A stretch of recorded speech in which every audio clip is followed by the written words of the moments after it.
Burj Khalifa is 836 meters tall, but if the building falls, it would be the most disaster moment for Dubai in its history forever.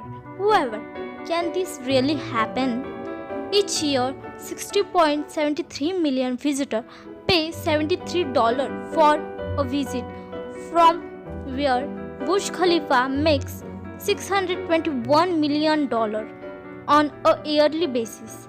Deep down 43 meters of the surface of Burj Khalifa, there are 192 pipes that support the buildings.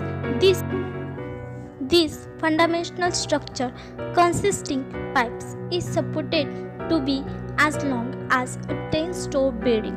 There is a strange hexagonal core at the very center of Burj Khalifa. This core is made up of 33,000 cubic meters of a concrete that's equivalent to the weight of 100,000 elephants.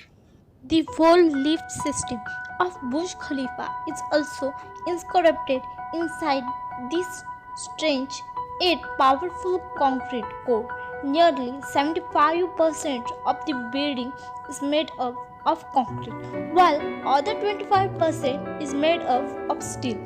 To prevent the damage from any harsh storm and high-speed wind. If you like video, comment down your view and follow us to be the advanced version of yourself.